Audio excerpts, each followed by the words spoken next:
Bonjour et bienvenue dans Actuel. Au sommaire cette semaine. Rien ne change ou presque sur le front des salaires. Le Forum économique mondial constate encore une fois qu'à travail et compétences égales, les hommes gagnent plus que les femmes et il faudra 170 ans pour que l'égalité soit enfin atteinte. Les États-Unis sont à la veille d'une élection historique. Hillary Clinton est la première femme à arriver à ce stade d'une présidentielle américaine.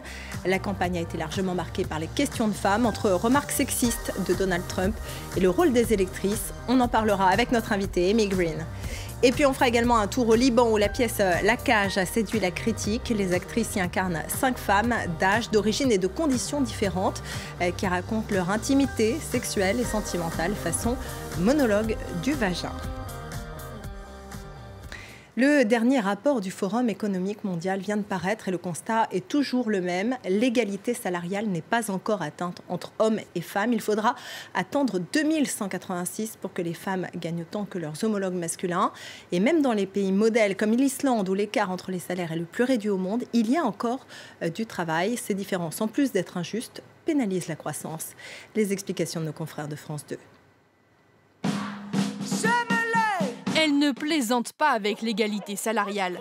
Des dizaines de milliers de femmes rassemblées ici en Islande, sur cette place de la capitale. On dit que les femmes postulent à des emplois moins bien payés, que les femmes veulent davantage rester à la maison, qu'elles choisissent d'elles-mêmes, qu'elles sont libres. Mais c'est faux. Aucune femme ne choisit d'être opprimée.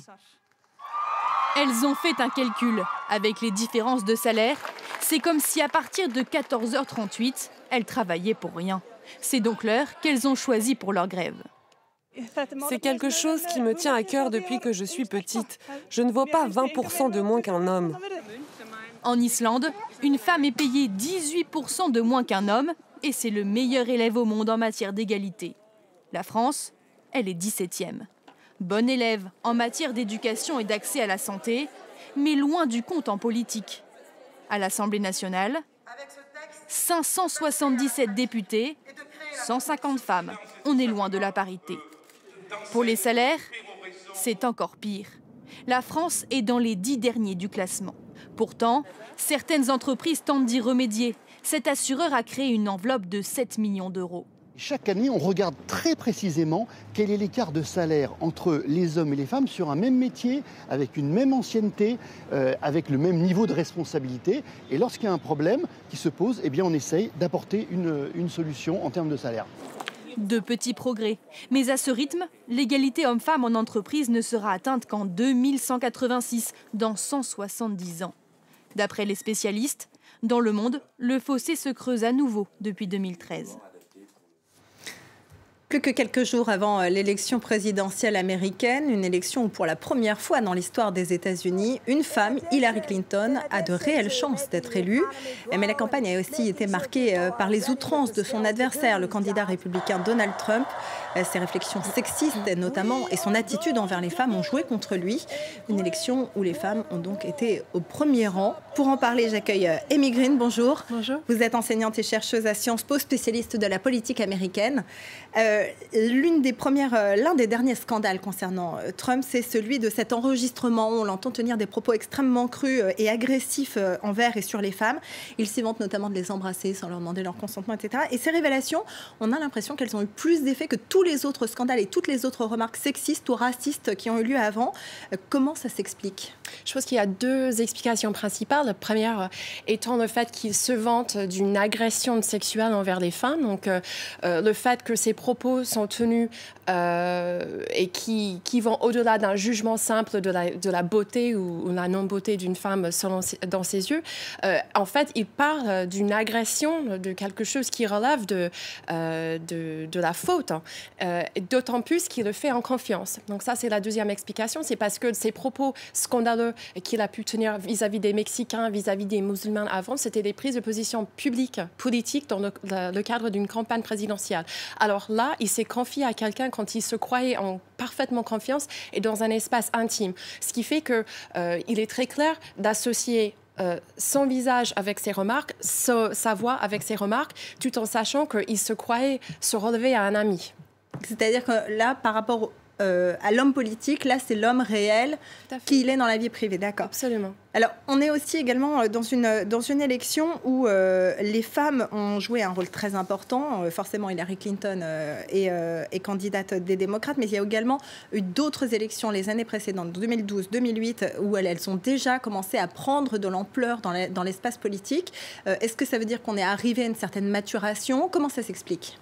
C'est vrai que les femmes ont joué beaucoup dans l'élection d'Obama. Déjà en 2008, ils ont constaté, ceux qui étudient les sondages, ceux qui les réalisent, qu'il fallait capter cette vote féminine qui est très diverse, qui n'est pas un monolithe. Il y a des femmes qui votent selon des principes sur les droits reproductifs, d'autres qui votent pour des positions économiques. Enfin, la vote des femmes est très diverse et variée.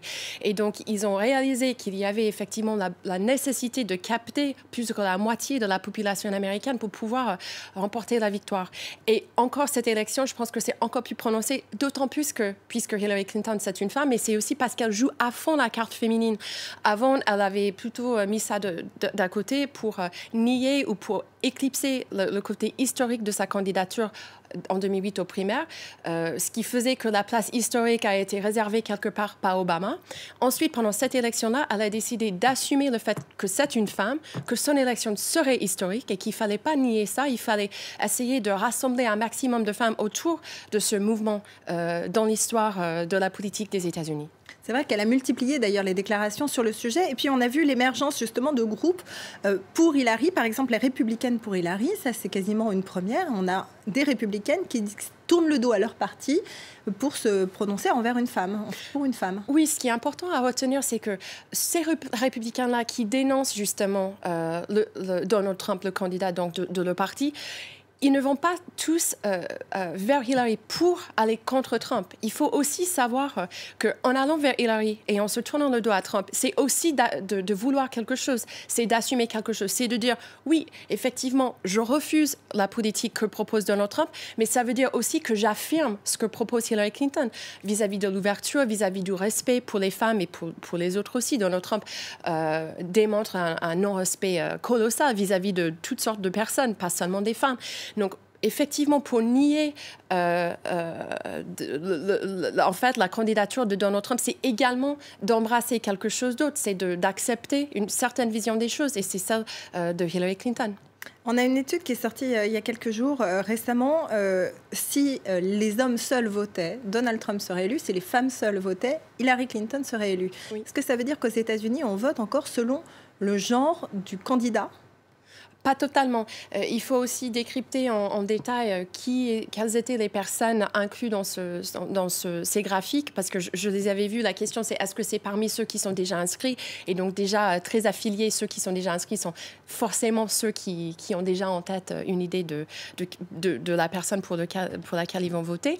Mais effectivement, non, les femmes, les âmes ne votent pas seulement pour le genre. Effectivement, il peut y avoir des femmes qui votent pour des politique économique, elles votent en faveur de la classe sociale. Il y a aussi des questions auxiliaires qui jouent.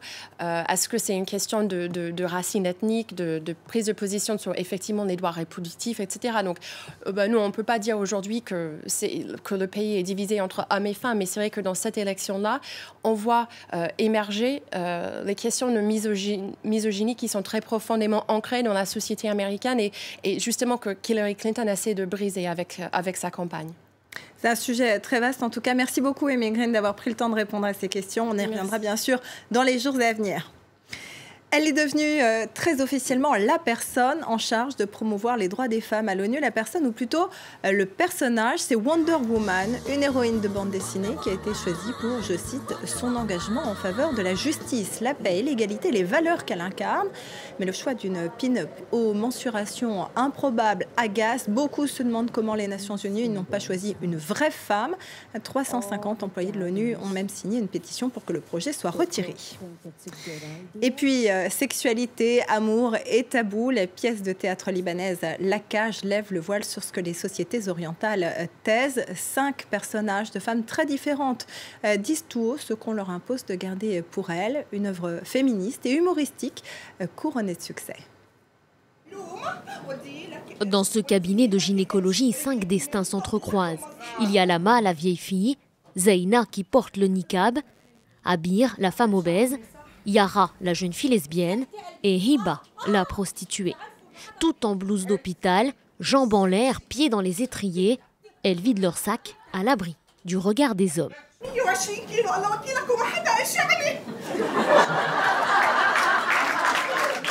Pour l'auteur, militante féministe, ce spectacle est un plaidoyer pour la liberté sexuelle des femmes.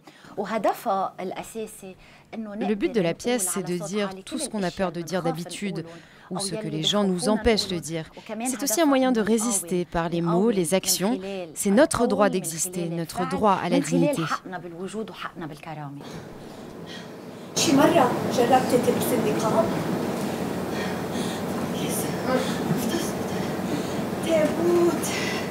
Cette cage qui a donné son nom à la pièce, c'est celle qui enferme les femmes arabes et formate leurs désirs. Avec humour et sensibilité, le spectacle évoque aussi des sujets tabous comme l'homosexualité. C'est un amour très tendre et vrai qui unit deux filles. Je parle aussi de la façon dont la société est parfois si injuste et cruelle avec l'amour. C'est sans doute une des pièces les plus courageuses jouées à Beyrouth depuis longtemps. Du courage et de l'amour. Ces 5 femmes n'ont pas peur de crier haut et fort leur droit à la vie et au plaisir. Et le public adore. Voilà, c'est la fin de cette émission. Vous pouvez continuer à suivre Actuel sur les réseaux sociaux. Merci de votre attention et à très vite sur la toile.